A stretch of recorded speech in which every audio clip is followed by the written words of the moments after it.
Olá pessoal, meu nome é Ellen Gesana, sou professora do componente curricular Obstetrícia da Escola Técnica São Vicente de Paula e venho trazer para vocês a nossa aula acerca de patologias mais comuns na obstetrícia. Vamos dar início observando, certo? Quais patologias nós iremos estudar nesta nossa videoaula de hoje. Primeiramente, iremos abordar acerca do abortamento, seguido de hiperêmese gravídica, logo após hipertensão gestacional, pré-eclâmpsia, eclâmpsia, descolamento prematuro de placenta, placenta prévia, ruptura de vasa prévia, oligodrâmino e polidrâmino, rotura de membranas, gravidez ectópica e, por fim, gravidez gemelar.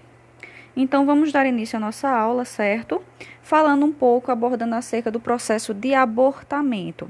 Segundo a literatura obstétrica, o que seria o processo de abortamento? A literatura nos traz que o conceito de abortamento é a interrupção da gestação até 20 semanas, certo? Com o produto da concepção eliminado, pesando até 500 gramas, podendo ser espontâneo ou provocado. Por que, professor, até 20 semanas gestacionais? Porque até 12 semanas, certo? Dependendo da semana gestacional, nós temos uma abordagem diferente de tratamento. Então, até 12 semanas, nós realizamos curetagem e após 12 semanas, nós temos a indução, certo, do parto, com ocitocina, que são as prostaglandinas, ocitocina e misoprostol. A ocitocina sendo realizada endovenosa, 10 ampolas diluídas em 500 ml de soroglicosado, associado também a misoprostol, os comprimidos intravaginais, em ciclos de 4 em 4 horas. Então, é por isso que esse processo de abortamento ele é subdividido, além de ser subdividido em precoce e tardio. Precoce antes das 13 semanas gestacionais e tardio da 13ª semana gestacional até a 20ª semana gestacional. Nós temos também os tipos de aborto, certo? Ameaça de abortamento. O que se constitui uma ameaça de abortamento? Sangramento sem dilatação até a 22ª semana de gestação. Nós vamos tratar um pouco mais à frente acerca do descolamento prematuro de placenta e vamos observar que esse descolamento é uma das causas principais, certo, de sangramento durante o período gestacional. Então, quando essa placenta possa vir a se descolar dessa parede uterina, ela vem causando um sangramento na região vaginal, então vai haver o sangramento vaginal. Essa mulher vai observar, vai perceber. Só que um sangramento que não delimita dilatação desse colo uterino, porque não há liberação das prostaglandinas, que são os mediadores de parto. Então, uma ameaça. Então, essa pessoa precisa procurar uma unidade de referência obstétrica, fazer os exames, ultrassonografias, para observar como é que se constitui, como é que está se constituindo o desenvolvimento fetal e o desenvolvimento também dos anexos fetais e fazendo assim com que evite, certo, de fato, chegue às vias de fato do processo de abortamento total. A gente tem o abortamento espontâneo, certo, que é uma perda involuntária, essa mulher não procurou esse processo de abortamento. A gente também falei um pouco anteriormente acerca do abortamento provocado. O abortamento provocado nada mais é do que o processo de abortamento que aquele indivíduo estimula através de chás, de medicações, de traumas mecânicos, se joga de uma escada, enfim. Existem diversos métodos que o indivíduo possa vir a provocar o processo de abortamento. Nós também temos o abortamento completo, se constituindo como o conteúdo uterino sendo totalmente eliminado sem intervenção médica e cirúrgica. Nós também temos o abortamento incompleto, certo? Que é parte do conteúdo sendo eliminado e restando ainda nessa cavidade uterina partes fetais e anexos. Então, esse indivíduo tem a eliminação parcial, é visível, porém, como não elimina-se completamente, ou partes do feto ainda ficam os anexos fetais nessa cavidade uterina, precisa-se fazer uma intervenção médica para fazer a retirada. A gente tem o abortamento inevitável, que é sangramento associado à dilatação sem expulsão do concepto. A gente tem um sangramento, o processo de sangramento precisa ser avaliado, que pode ser por conta de um descolamento de placenta, pode ser também por conta de um problema mecânico, esse indivíduo sofreu uma queda, sofreu um acidente, um trauma, no caso mecânico. Associar também a liberação de prostaglandinas, que são os mediadores do trabalho de parto. Portanto, houve dilatação desse colo uterino, sendo praticamente impossível a vida desse feto continuar sendo preservada dentro dessa cavidade uterina, sendo assim um abortamento inevitável. Vamos agora para o abortamento retido. O abortamento retido é a morte do embrião ou feto, sendo que esse embrião ou feto fica preso nessa cavidade uterina. Então, muitas vezes esse abortamento retido está muito ligado ao abortamento infectado. Por vezes pode haver um rompimento de uma membrana amniótica com a invasão de micro-organismos, que a gente sabe que dentro da cavidade uterina ele está vedado, ele está dentro de um ambiente estéril, onde o colo uterino está fechado, está vedado com um tampão mucoso, então nada entra, nada sai. Porém, por N motivos, pode haver um rompimento dessas membranas placentárias e essas bactérias que ficam na parte, que é a microbiota natural da cavidade vaginal da mulher, invadir esse líquido amniótico, podendo gerar uma infecção, que geralmente está ligado ao abortamento retido, porque ele não saiu dessa cavidade uterina. O aborto infectado também, né, é o aborto mais infecção, ou seja, teve a morte do feto, morte do embrião associada a uma infecção. A gente tem um abortamento inabitual, é um processo de abortamento que se constitui várias vezes. Então, essa mulher, ela aborta 1, 2, 3, 4 vezes, então se torna habitual. Pode ser por N fatores, pode ser por malformações dos anexos fetais, pode ser malformação fetal, pode ser por predisposição genética, pode ser por idade. Então, existem N fatores que possam vir a compactuar com esse tipo de abortamento habitual. Agora vamos falar um pouquinho acerca do tratamento do processo de abortamento. Como eu já falei anteriormente, só para a gente rememorar, o tratamento consiste em até 12 semanas de gestação a realização da curetagem. E após as 12 semanas de gestação, nós temos a indução com ocitocina e misoprostol, ou seja, já é um parto induzido. Então, nós temos a indução com ocitocina em bomba de infusão contínua, de 10 ampolas de ocitocina endovenosas, logicamente, diluídas em 500 ml de soro glicosado, mais comprimidos intravaginais de misoprostol em ciclos realizados de 4 em 4 horas.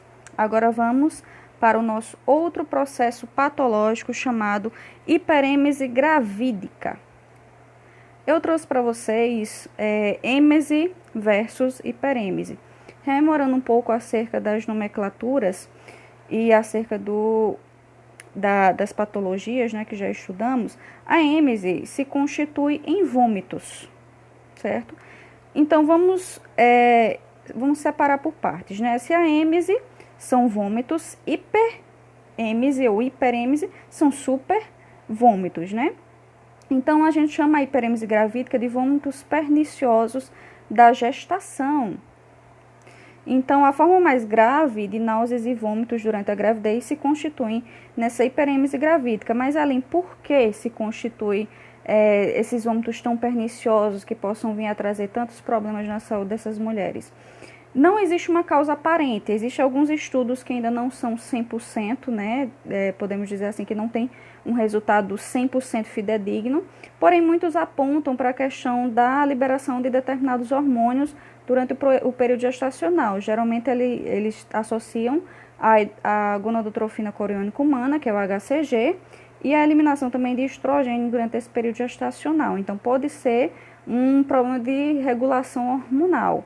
Porém, como nós já vimos anteriormente, o primeiro trimestre de gestação é visto como um processo inflamatório, uma ferida aberta no corpo dessa mulher.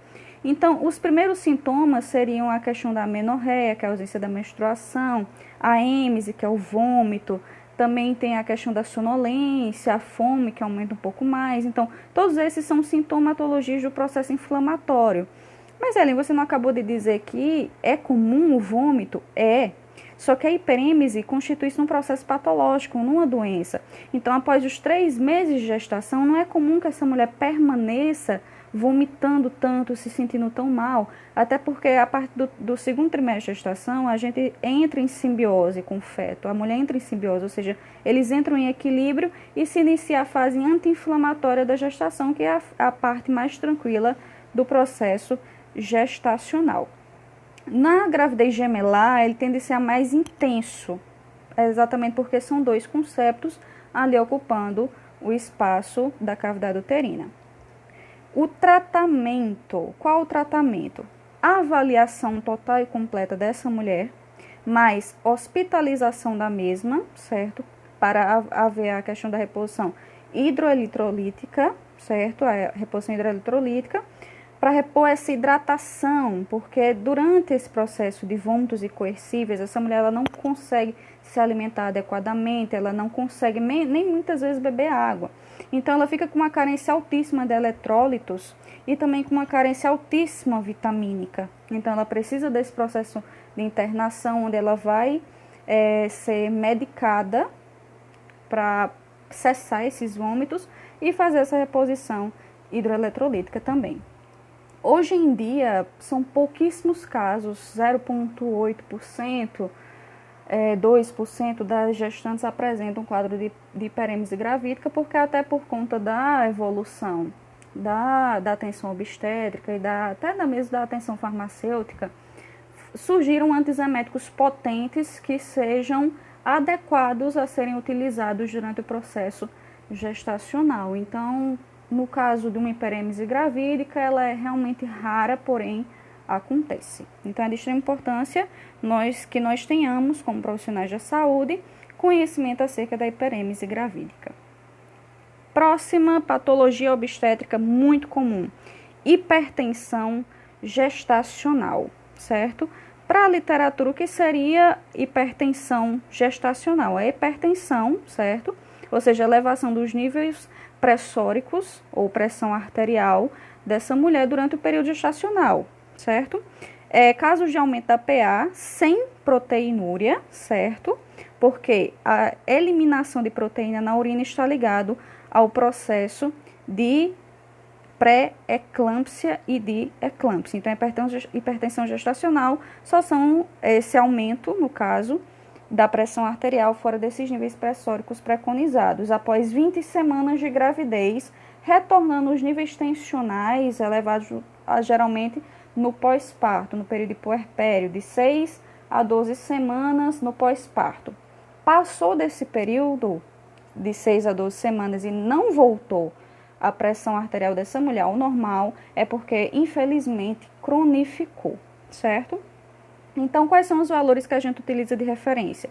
A pressão sistólica acima de 140 milímetros de mercúrio e a pressão diastólica também acima de 90 milímetros de mercúrio, certo? A gente também tem a forma grave da hipertensão gestacional, que são valores pressóricos sistólicos 180 milímetros de mercúrio e diastólicos 110 milímetros de mercúrio, certo? Mas quais seriam, Ellen, os problemas ocasionados por essa hipertensão grave durante o período gestacional?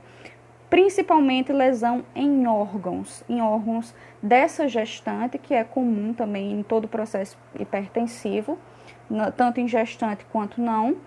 Mas também temos a questão de lesões em órgãos e anexos fetais. Então, essa hipertensão gestacional pode vir a trazer uma lesão nos vasos sanguíneos da placenta e também do cordão umbilical.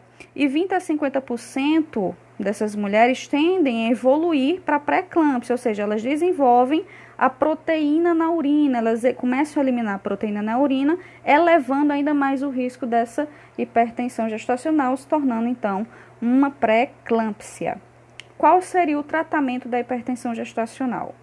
Diminuição da ingesta de sódio, certo? Pedir para que essa mulher pratique um pouco de exercício físico, faça caminhadas leves, logicamente observando as possibilidades dela, e a utilização de antihipertensivos também quanto necessário. E logo sabemos que as unidades básicas de saúde da família atendem casos de pré-natais de baixo risco.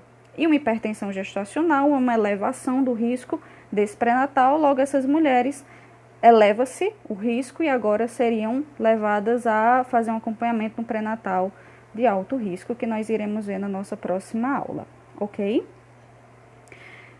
Vou deixar, certo, para o nosso próximo vídeo, em seguida, para falarmos acerca da pré-eclâmpsia, da eclâmpsia e das demais patologias obstétricas, certo? Que ainda iremos abordar na nossa aula.